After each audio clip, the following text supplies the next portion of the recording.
Hello les fans agilistes, aujourd'hui nous allons parler du Chaos Monkey, une pratique de plus en plus utilisée dans le monde du DevOps pour s'assurer de la résilience de son système d'information. Et si vous vous posez la question, qu'est-ce que ça fait dans la minute agile? C'est tout simple, la qualité est évidemment un axe central de l'agilité. Et qui dit qualité, on va essayer évidemment de chercher la résilience de nos systèmes. Et le Chaos Monkey est excellent pour ça. Si jamais vous aussi vous voulez voter pour l'ensemble des sujets de la Minute Agile, n'hésitez pas à aller sur l'onglet Communauté où régulièrement on propose des sujets à voter. Cependant, si vous voulez être prévenu quand il y a une nouvelle votation à faire, n'hésitez pas à cliquer sur les notifications et de mettre recevoir toutes les notifications. Et comme ça, vous deviendrez vous aussi un acteur de la Minute Agile. Allez, à présent, regardons un petit peu ce qu'est le Chaos Monkey.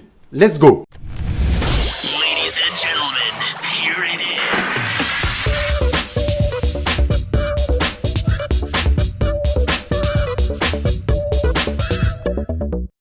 Alors même avant de voir cette pratique du Chaos Monkey, quelles sont les origines de cette pratique? Et c'est ça qui est assez intéressant. Donc c'est une pratique qui vient de Netflix en 2011, où son créateur a imaginé une situation complètement burlesque. Mais au final, même si la situation peut être légèrement différente, elle reste très intéressante. Donc il dit, imaginez qu'il y a un singe qui soit rentré dans nos salles serveurs et qui ait commencé à s'amuser à débrancher des fils. Et à ce moment-là, est-ce que nos services vont pouvoir survivre? Est-ce que notre business n'est pas mort, même temporairement? Est-ce que cela va pas créer de l'insatisfaction utilisateur?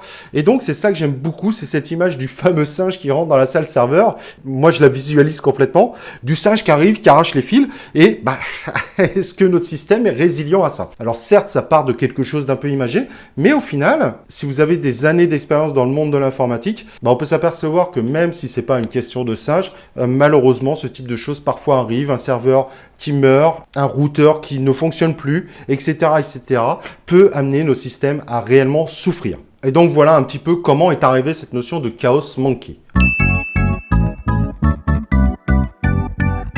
Alors, qu'est-ce que cette pratique de Chaos Monkey?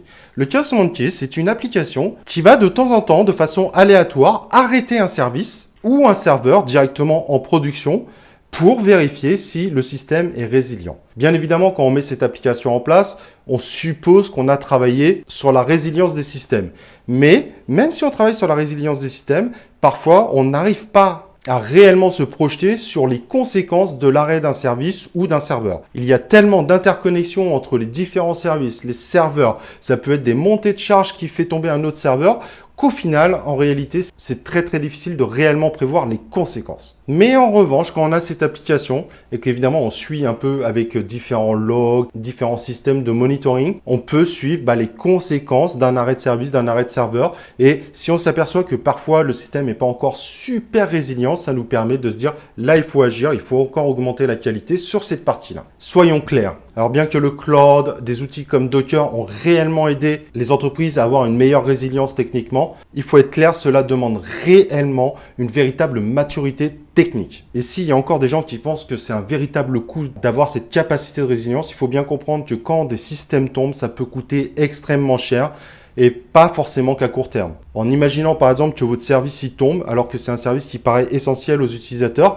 derrière vous allez créer de l'insatisfaction, peut-être que votre client au final va partir ailleurs, donc les coûts peuvent être beaucoup plus importants qu'on l'imagine. Voilà, j'espère que cet épisode vous aura plu. Ça tombe bien, vous avez demandé un peu plus de sujets autour du DevOps. En voilà un. Et moi je vous propose bien évidemment qu'on se retrouve dans un prochain épisode de la Minute Agile.